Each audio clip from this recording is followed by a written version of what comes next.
Today, my guest on the Company of Dads podcast is Trevor Kempner, assistant district attorney, a cappella singer, 30-something lead dad.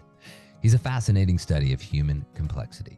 He went to Yale, where he studied theater, and then on to Stanford Law School, where after graduating, he became a business litigator. It didn't stick. After 2 years, he moved to the San Francisco District Attorney's Office, where Vice President Kamala Harris once worked. What he did there, I won't advise any father to replicate because he started out with misdemeanors. Not so bad. Went to felonies, very bad, and is now working something called special prosecutions, which I'm not sure what that means, but I'm sure it's really, really bad. But we're talking to Trevor because he and his wife, Megan, an executive at Apple, have 2 young sons, and Trevor is the lead dad. As listeners know, in the Company of Dads podcast, we aim to explore the sweet, sublime, silly, and strange aspects of being a lead dad in a world where men are the go-to parents. In a world where men who are the go-to parent aren't always comfortable talking about their roles.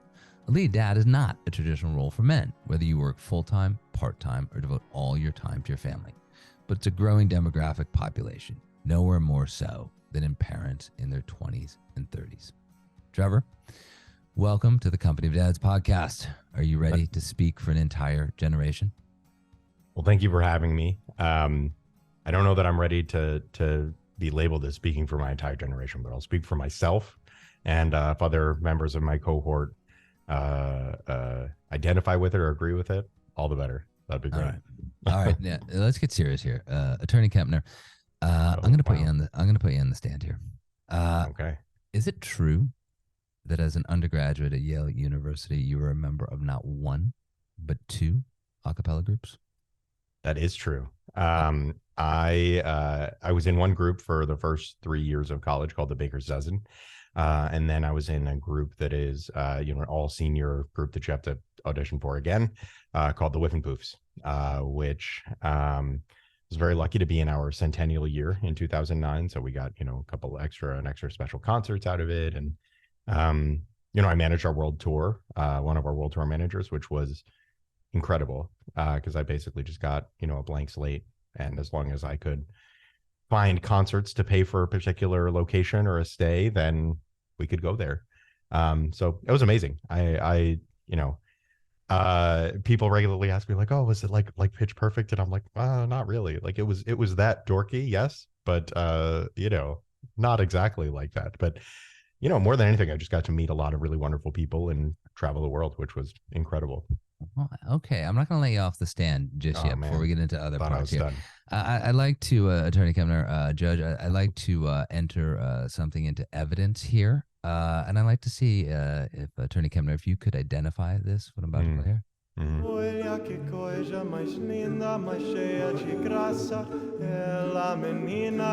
Can you identify that, Attorney Kempner? I couldn't hear it. So no.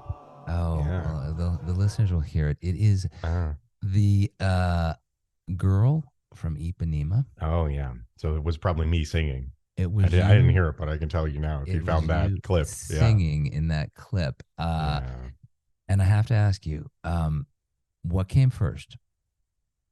Your love of your wife, who was born in Brazil, or your decision to sing the girl from Ipanema for the Whiffenpoofs?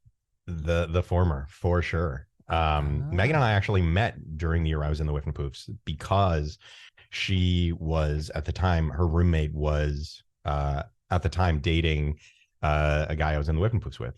And it's a funny story where, Megan, I'd been living in China the summer before, and Megan had been on Facebook, and I was hanging out in China with a mutual friend of ours. And Megan reached out to that mutual friend and was like, who is this guy? I'm like, I've never met him. He goes to Yale. Like, what the hell? Never met this guy. Spoiler, we had met. I remembered it. She doesn't. But I'm sure you never let her forget that. Of course, all the time. Which is funny because she usually remembers people better than I do, and I remember useless facts better than she does. But no, so we got introduced by those roommates. And the second we started dating, everyone we knew, we realized we had tons and tons and tons of mutual friends. And everyone we knew was like, oh yeah, that makes total sense. Like, of course you guys are dating. Which is like, it's a good thing to hear. It's a lot of positive, reinforcement. It's good. Yeah. But no, Megan, I thought it would be fun to sort of, there was an old arrangement of The Girl from Ipanema in the WIF repertoire. I updated it a little bit, and with Megan's help, translated portions of, the verse that I sang and the chorus that the rest of the group sang into Portuguese.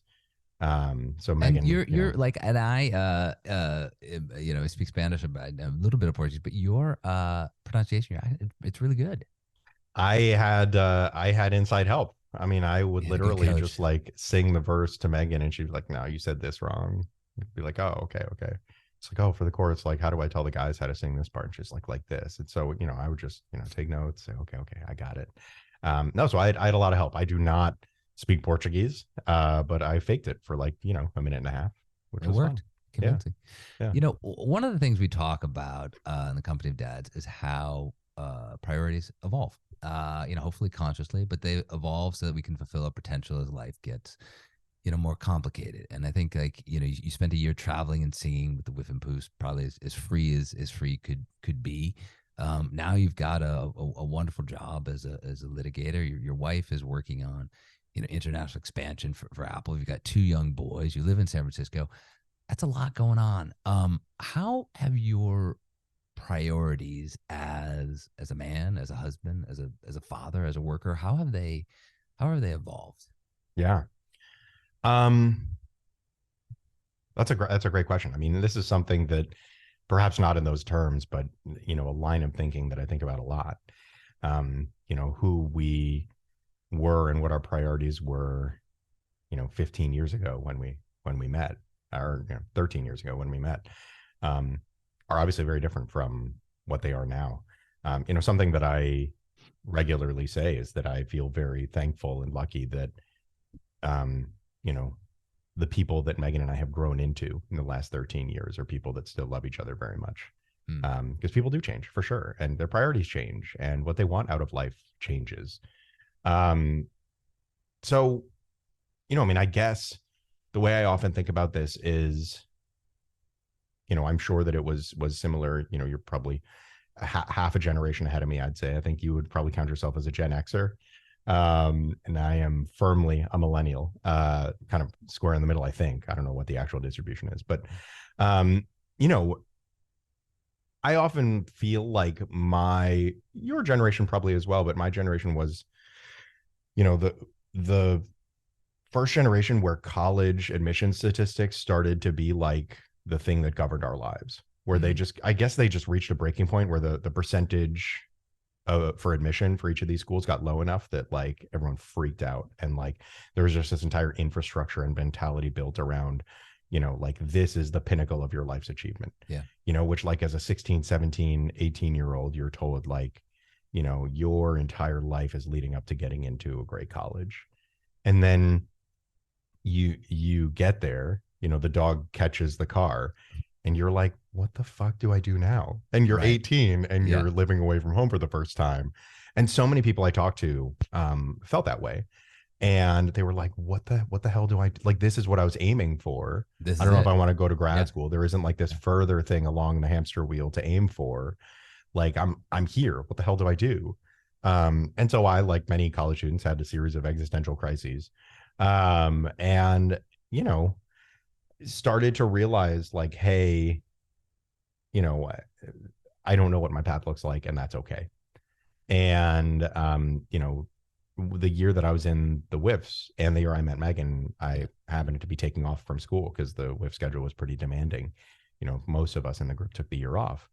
Got a job, doing marketing for a local merchants guild, which was fun. Taught me a lot. But just to tell the listeners, I mean, the Whiffin, you were Yeah, playing like 100+ concerts all over the place, correct? I mean, this is almost like yeah. a full-time job being in this Oh, this for acapella. sure. Yeah. Absolutely. And that's why most of us take the year off. I mean, if you count world tour, 100 is probably a low bet for the Right. total number of concerts, to say nothing of rehearsal, et cetera.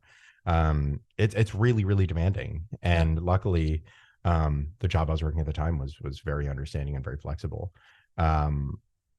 But still, so, during that year, I got a year to sort of reset off the hamster wheel, do something that like was pretty tangential to what the traditional path of like, just do your 4 years, work hard, get out, go to grad school, do whatever. Yeah.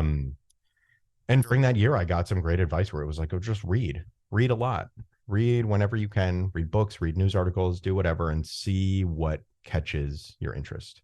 Because, I went to college thinking that I wanted to be an actor. That didn't pan out. I got, it was the typical like high school to college thing where in high school I was like, oh, wow, like I'm pretty good. And then I got to college and I was like, oh, never mind. Like, these people are actually good at this. I am decent, but like I'm potentially signing up to enter a professional marketplace where I'm like, even in this smaller pool, decidedly mediocre. Right. Before you go from the college pool to the, professional pool. Yeah. Right. It just like, there were a lot of auditions that I wasn't getting the role for, et cetera. And then I just got to the point where I was like, this is not a viable career path for me. Yeah. So I stayed a theater studies major, but transitioned into a lot of, playwriting and, analysis, critical writing, et cetera.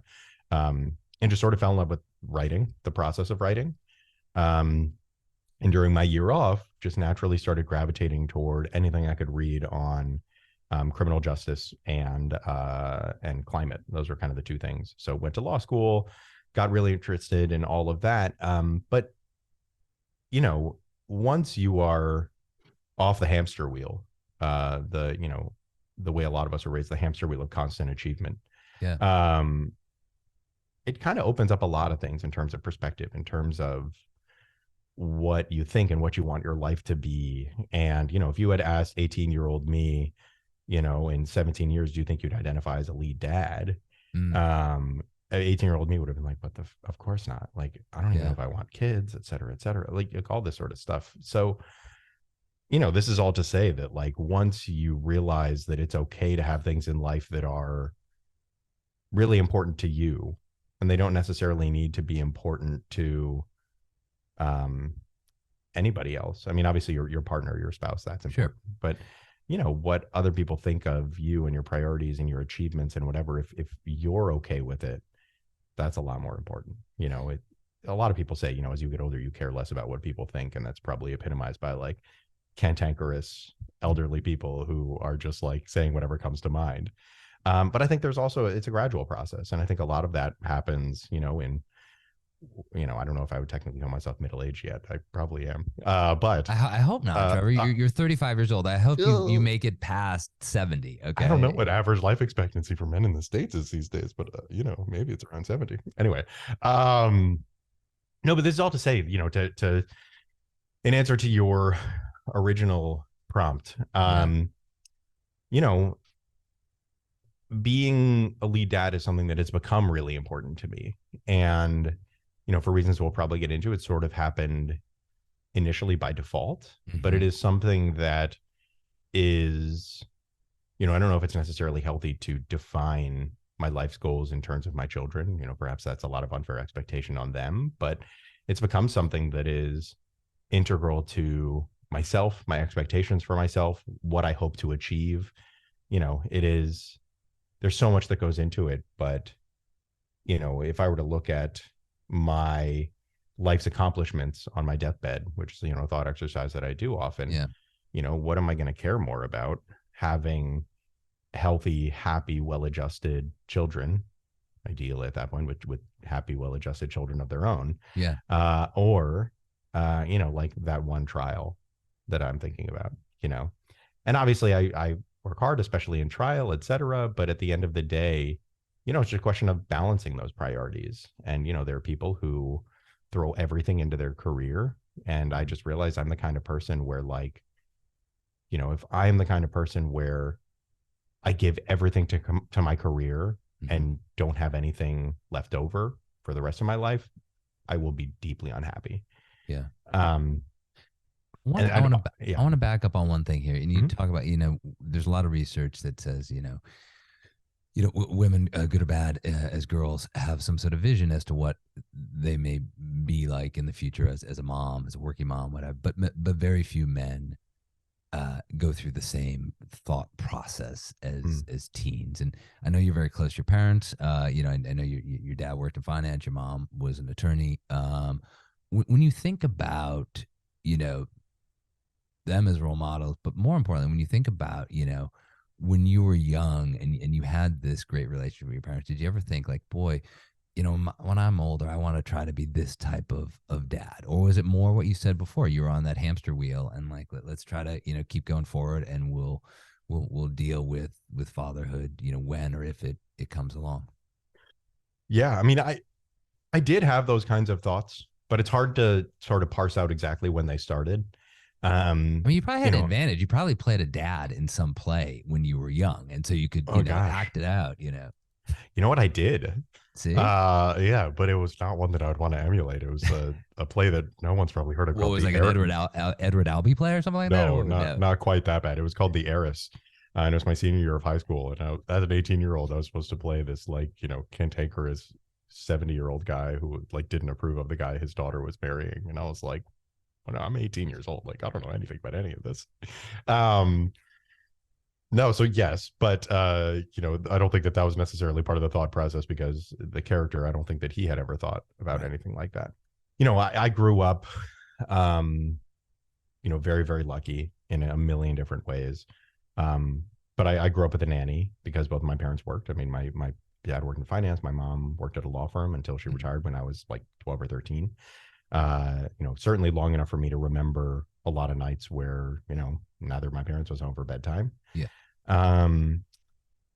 But, the line in the sand they drew, with these two incredibly demanding career households, I feel like a lot of people do have sort of lines they draw, lines of demarcation, which even in the 80s and 90s when I was growing up were sort of the infancy of respect for home life at the workplace. Yeah. They were really good about weekends. And, a lot of the kids I grew up with had aunties on the weekend. I'd see them not infrequently, but my parents were, unless there was something, maybe once or twice a year, like really huge for both of them, or working on a weekend, et cetera. It was rare that we had our nanny over the weekend. And as a result, and because all of us played travel sports, lots of time in the car with each parent. And that's where, I didn't realize it at the time, but that's where a lot of the bonding and the big conversations happened. And I assume my parents planned it that way, or it was, a happy incidental benefit of these long car rides to who knows where along the East Coast for me to play hockey. But it did influence me in the sense that, no matter how busy I am with work as a parent, my parents were incredibly busy too. And they made sacrifices to make sure that there were sort of these boundaries. And inside those boundaries, it was quality time with us. And, that is sort of one of the main through lines I draw from the way I was raised, and it's, my values and, all of that, is that no matter who identifies as a lead parent, no matter who's busier at work, et cetera, for the health of your children and yourself, you still always got to draw those lines and enforce them and say, this is important. I'm going to spend time with my kids. Yeah. And to their credit, as busy as work ever got, they both did that. I'm sure that they made sacrifices, as I'm seeing now as a parent. I'm sure that the first thing to go was their own social life. But I think that they are living the dream, and that they have 3 happy, well-adjusted adult kids. Yeah. 2 of whom have kids of their own. Yeah. And are starting to have these sort of deeper existential conversations about who they are as parents. But that's also it too. Like your parents were able to have, careers, or able to do things that they want to do. They were able to be fulfilled professionally, but yet they still made the time to be there for you. And you're absolutely right. I mean, something has to give. Like, you're not gonna, also do that and then be a, master level swimmer or, a ski champion, on the weekends. I mean, something has to give.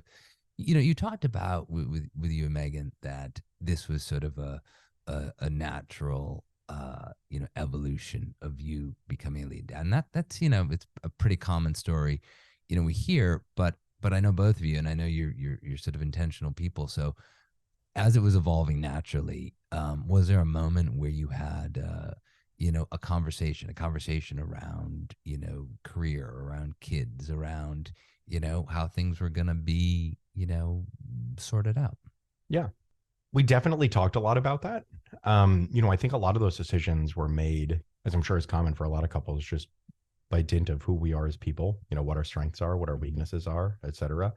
And Megan, to her credit, is pretty upfront about the fact that she is not as organized as I am, and as on top of daily tasks as I am. She's great about it in her professional life, but she kind of, I think she'd be the first to admit that when it comes to having the need or capacity to follow through on personal tasks that aren't, absolutely necessary to get done today, she has a little trouble keeping track of that kind of stuff.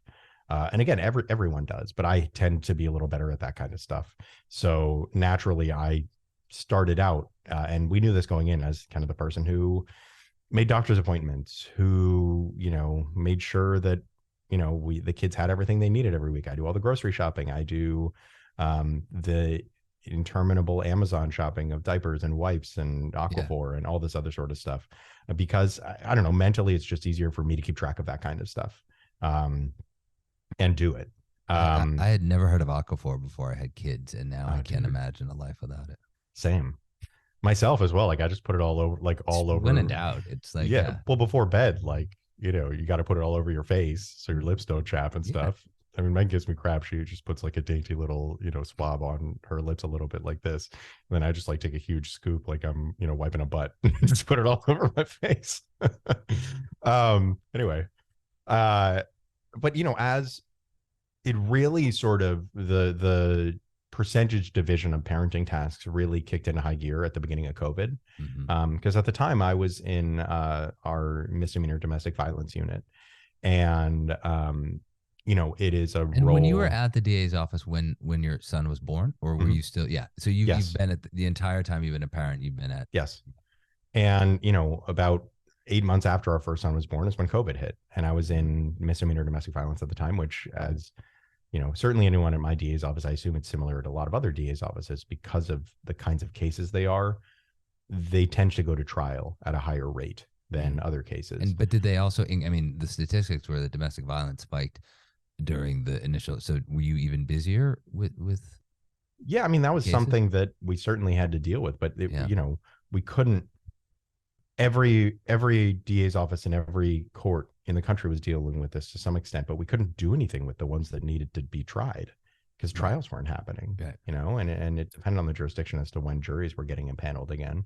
But, there was like a period of 6 months to a year where really nothing was getting tried, and a couple false starts where, they'd try a couple and then a juror would get COVID and they'd be like, shit, mistrial, let's try again. Right. Stuff like that. So, as a result, because we sent our nanny home for the first 3-4 months, we were luckier than most COVID parents in that I had a job where I had a lot more flexibility than I typically would have in that role, given the lack of trials going out. I was still doing charging. I was still managing it's called the calendar day, where you check in with all your cases, a couple times a week, once a week. But it was a lot less than would have been typically the case because there weren't trials happening. So a typical day before, the typical day, you would have been going to your office. You would have been going to the courtroom. You would have been, you had to be there. Like, you had when to be present. The misdemeanor domestic violence attorneys I knew, are famous for just constantly being in trial. They have to continue trials regularly because they're already in trial, and they're some of the few kinds of prosecutors who get to do that legally. So, I expected it. I was looking forward to it. It's a great place to learn. And then COVID hit. So, during that period, it sort of naturally made sense because Megan's schedule didn't really adjust at all. Like her meetings that are constant just immediately moved all online. And so she was basically booked again as if she were fully at the office all day, just had very little flexibility. And as a result, I was sort of stuck with this, 8-month-old, where during any given day, I became lead parent. I was like, okay, sure. Like, we're going to the park with our masks on, et cetera, et cetera. And that's when it sort of kicked into high gear. And, Megan's work demands have gotten, it ebbs and flows, but they've been significant really all throughout COVID. And, recently, especially since after she came back from leave with our second kid, Pierce, who was born about a year ago, it has just been in constant high gear. And luckily, I'm now, there was a year and a half where I was in general felonies where I did not have a flexible schedule, where I was in court all the time. Courtrooms were sort of opening back up. Right. For the listener, what does that mean when you were in general felonies? What did that? So handling any felony that isn't like, specialized, sort of, so not sex crimes, not homicide, not domestic violence, not what I do now, which is, white collar crime, fraud, embezzlement, et cetera, licensing stuff. So typical, drugs, guns, assault, battery, et cetera. Okay. That is known as, one of the more demanding units in any DA's office because, because it's constant. Those things are it's always constant. Yeah. I mean, there's so many deadlines, constitutional last days before which you have to have a hearing, before which you have to do trial, et cetera, that like even during COVID, when those rules were a little bit flexible, because they had to be, it was constant. But after I went out on leave, for our second kid, Pierce, while I was still in GF, general felonies. And then while I was out on leave, I actually got moved into what's called special prosecutions, which is white collar crime, which it is, objectively less time in court, but it's also really nice to be able to round out my experience. It's some investigations, some charges that most units don't typically see, learning a ton. So that's been great. I want to ask you about that, like, because push back if I'm totally wrong here, but I have a feeling like if you're in sort of this white collar crime division, that there isn't the pressure to go to trial day after day, week after week. It's more something that you're working on building a case over a period of time. Okay, and so therefore, if at I don't know, a day that you're working from home, if at 1 o'clock you need to do something with your son, chances are if you don't have a call or something like that, you can go do that thing at 1 o'clock. And then whatever you need to do with the case, you could do that at 9 o'clock at night, and it's fine. Exactly. Right? Okay, exactly. Yeah. That a lot of our deadlines and our workflow depends less on whether or not court is open, right? And more on, oh, well, I have these like 1,000 pages of a search warrant return that I need to review. That's just bank records, and it would take any reasonable person at least, a week to find the, 6-7 hours needed to really parse through that, take notes, et cetera, what's relevant, et cetera. And like my kid has a doctor's appointment, so I'll just do that after they go to bed. And that's, it feels a little bit more like that schedule where the court determines a lot less of when I work. And as a result, we've just sort of kept the division where it just sort of worked naturally for us, where the person who was more sort of logistically inclined happened to be the person with a little more flexibility at work. And it just kind of lucked out that way, where, it just sort of naturally made sense for me to be lead dad. I mean, it's a title that Megan definitely does not dispute, as we've seen. But yeah, it's been, part of it happened by default, but then once I, obviously realized what was happening and had an inkling that it would happen, just again, by dint of what our, relative strengths are, I started to really enjoy it and really lean into identifying myself that way because, kind of to what you were talking about earlier, I do think there's sort of a generational divide between perceptions of lead dads. But in, a lot of, families like Megan and mine with, 2 careers, graduate degrees, et cetera.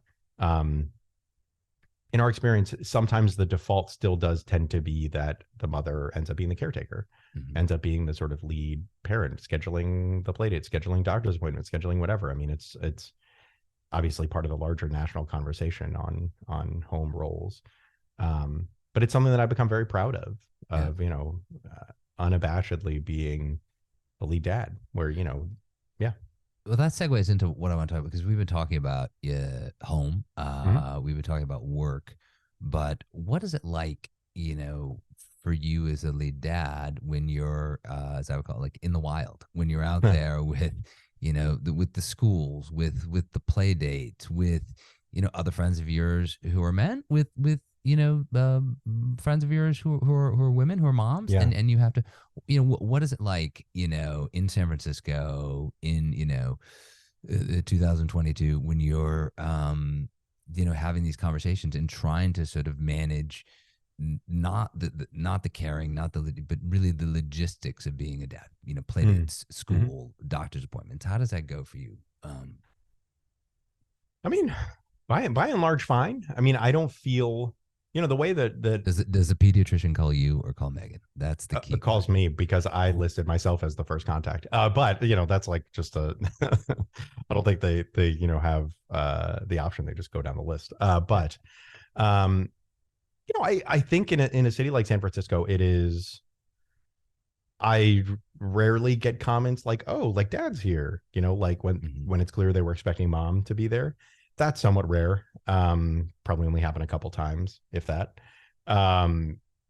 It's sort of more like by inference. That things are just structured in a way. I will say we love our preschool, but currently there is a mom's WhatsApp group and a dad's WhatsApp group, and the mom's WhatsApp group is much more active. The dad's WhatsApp group is fires up every couple months saying we should get beers together. It's like, yeah, awesome, let's do that.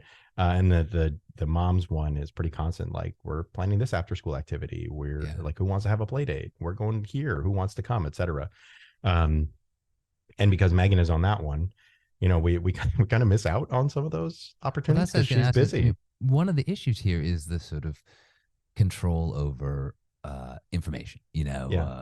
Where I am on the East Coast, there are these Facebook groups that are Facebook mom groups for the town, and 80% of what is happening there, 75-80% of it is really crucial information to be a parent, whether you're a mom or a dad, and 20-25% of it is social, which I don't think dads would jump in on anyway. But same thing it sounds with this WhatsApp group. If the dads are like, hey, anybody want to go get a beer or Saturday at the park, that's fine. But have you been able to get on to that WhatsApp group as the lead dad, or is it no? Because it would just feel awkward. But Megan passes along the information. We do things about it when we can. Reach out independently. There's just like an added layer of work that I wish there weren't. But it kind of, like, at least in my generation, I feel like there is still the implication or the expectation that mothers are lead parents, at least in our circles. But were I out at beers with these dads and said something like, "Oh yeah, I'm the lead parent because I have a more flexible schedule," I think there would be zero judgment. So it's sort of one step at a time generationally, where like there isn't that judgment for being a lead dad, but like there's sort of the like, if this were a generation ago and there were some sort of information channel where like it went to a dad who was working full time and he just ignored it, people would be like, "Oh, he's just busy. It's fine. Why don't we reach out to the mom?" But in couples where there's a lead dad, there sort of isn't that expectation of, like, "Oh, mom didn't get to this because she was busy. She's a really demanding job. She's the primary breadwinner for the family." It just still doesn't always occur to people that like mom isn't the first point of contact for social things, for logistics, for whatever. There is still sort of that extra push to be like, "Hey, can these come to me? Can you email me, please?" Right. Because the problem is like, the mom, or Megan in this case, but moms still have to bear the mental load. Like, she has to remember, exactly. Let me forward this to Trevor, who is completely capable of organizing whatever it is that's being asked. But if she doesn't remember that, then it doesn't happen. Right. Well, and she'll get it when she's in a meeting, and she'll make a mental note to be like, yeah, I got to forward this to Trev, but like, I'm in this meeting, and then she has another meeting, and then whatever, it's the kind of stuff where it's certainly not her fault. She's super busy. And again, if this were a generation ago and that were a dad, nobody would think anything of it. So, one of the things, Meg and I talk about this a lot. Obviously, we both have strong feelings on it, but it is not questioned in the current, conversation, marketplace of ideas, that we need to empower women in the workplace. And, I fully agree with that. It should not be questioned. We obviously need to do that for a million reasons that we don't need to get into. But, I've always thought that a necessary but under discussed corollary to that is that we need to empower men in the home space. Mm-hmm. And I don't mean that in the sense of, decision making or power in the traditional sense. I think something that is also under discussed in the workplace and at home is, equality of expectation. That, you wouldn't expect anything less from someone in the workplace just because she was a woman. And if you did, that would be wildly sexist. Mm-hmm. And you'd be rightly, shamed or reprimanded as a result if you expected less of someone simply because she was a woman in the workplace. But it's still completely fine and acceptable to expect less of men in the home space. Yeah, to expect very little, and anything done exactly. But there's also been great research that at least pre-pandemic, men who sort of put their hand up at work to say, I want to be a full father. I draw a line between sort of being an event parent. An event parent is my child has a soccer game, my child is graduating from kindergarten. Yep. Nobody questions that. But to be a full-on parent and say, at 2:00, I've got to go, pick up my child at this. That historically men have been penalized for it. But I agree with you. I mean, something that the company dads is pushing for, that, one man's, or one woman's lead dad at a different firm is that other person's, working mom. And how do we sort of balance this out? Because if men are able to be lead dad at work, they're normalizing the role, but they're also starting to reduce the burden on women to be the working mom who has to, leave early and do this or get that WhatsApp message and move it along. Do you think though, and you can punt on this, I don't want to put you on the spot here if you don't want to answer, but I think about you being at the district attorney's office. Do you think that is a different environment than if you were working in corporate law and your ability to be a lead dad, or has corporate law, started to move forward? Have today's partners, learned lessons from the guys who were partners when they were coming up, and it's more. I'm just wondering if you think that the district attorney's office is more open to lead dads and I guess working parents in general. It's interesting. I would say it's a mixed bag, and the DA's office that I work at, I'm extremely, extremely lucky to work where I work because we're San Francisco City employees, and because there's sort of an expectation at the office of this. My office has always had comparatively generous, by American standards, not by European standards, but comparatively generous leave policies, sick leave, parental leave, things like that. So when I had both kids, I actually did feel like I got a really solid amount of paternity leave and was unbelievably appreciative for that. Because even friends that worked at, tech firms or consulting places or law firms didn't get as much. But I will also say that, law firms are an interesting example because in a way they're sort of like DA's offices in that there are times and contexts where the nature of the work itself makes it extremely difficult, if not impossible, to be a lead parent. Where, in the criminal context of the DA's office, you're dealing with weighty constitutional considerations, like people's last days for a kind of hearing or a trial, or, the schedule is largely determined by that. Necessity of getting things done by a certain time. Whereas at law firms,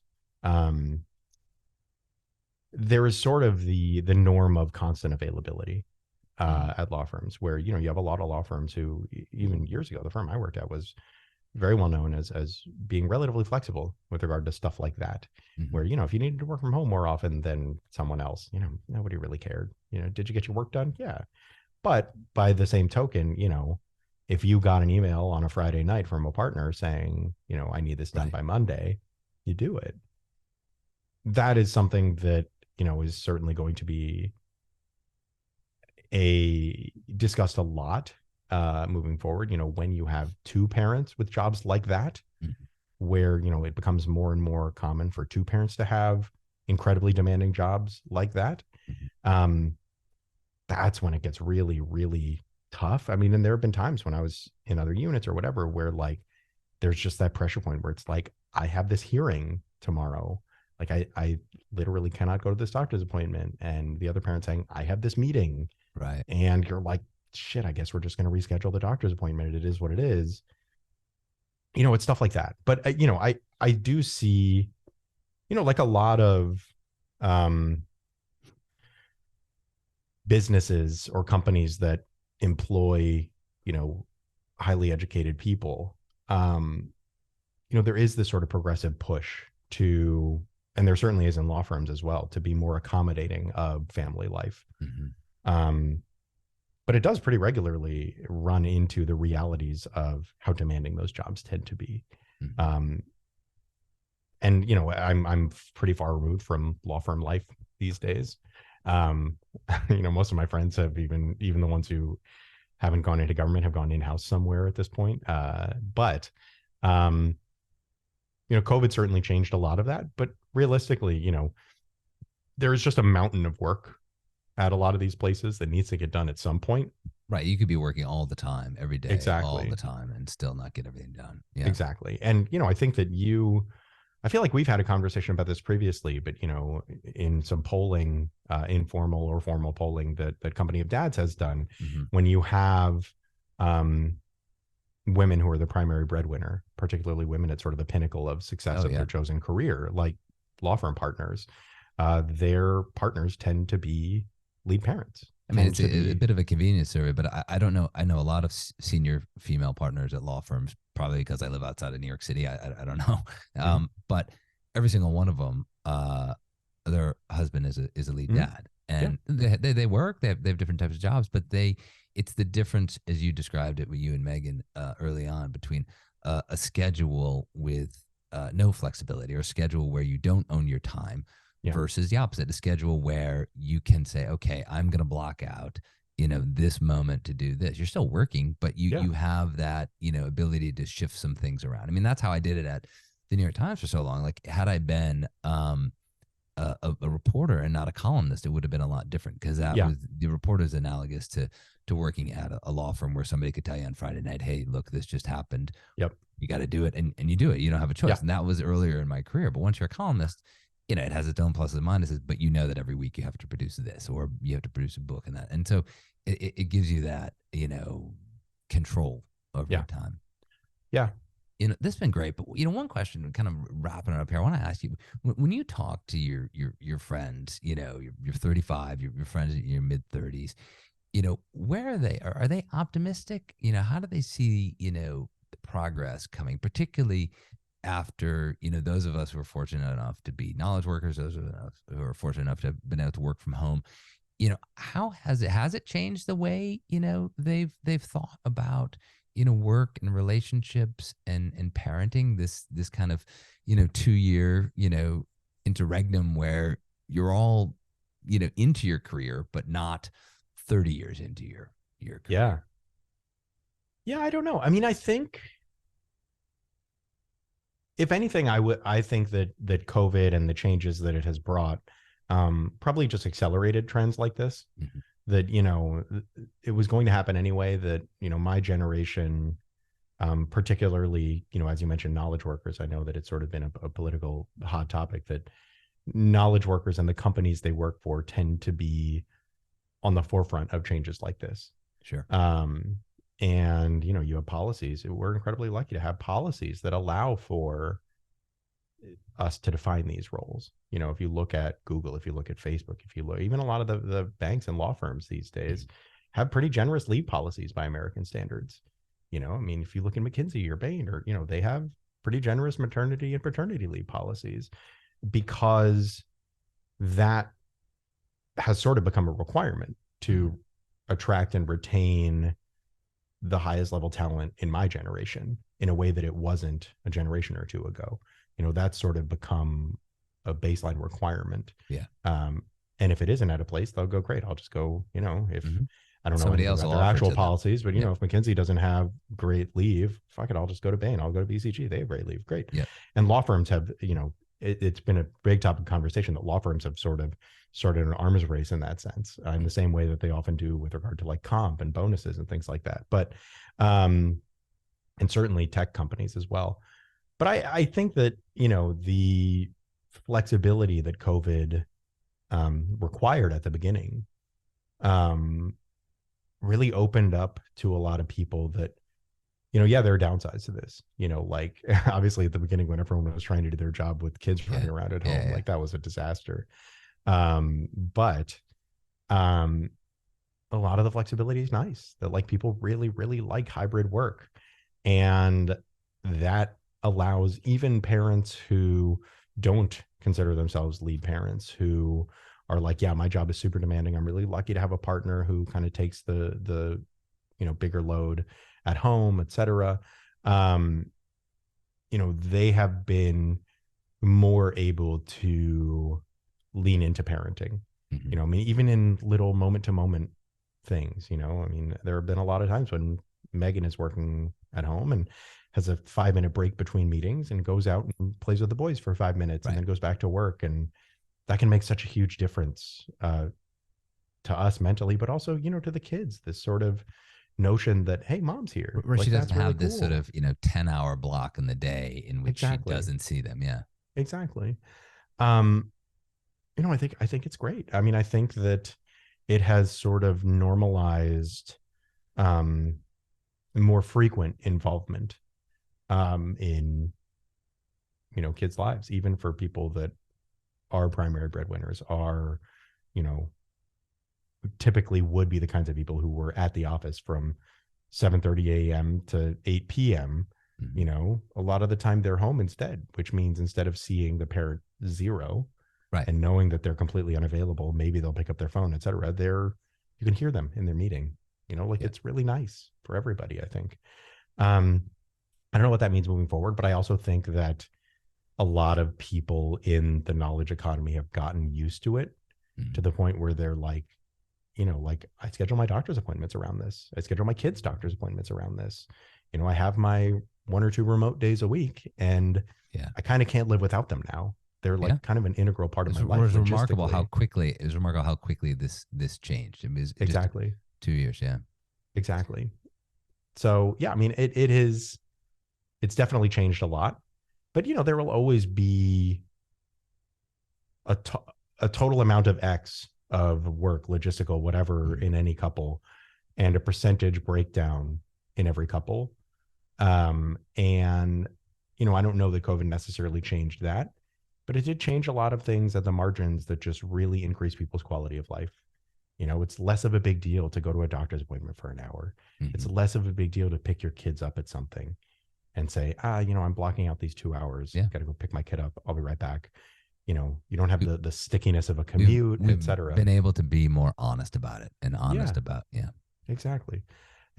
And I think that's a lot of what, this whole conversation comes down to, which is, honesty, which is that, a lot of times it is the dad where it makes a lot more sense for the dad to do more of the parenting than the mom, or, one parent versus another parent. Every couple defines it differently.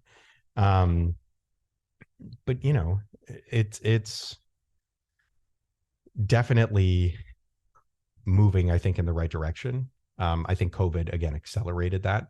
That, as you said, I think that we're more honest about this sort of stuff now, because we kind of have to be.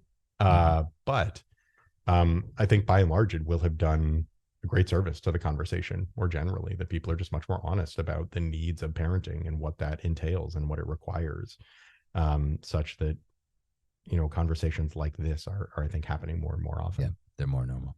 Yeah. We're going to end it there. Trevor Kempner, thank you for being my guest today on the Company of Dads podcast. Thank you for having me.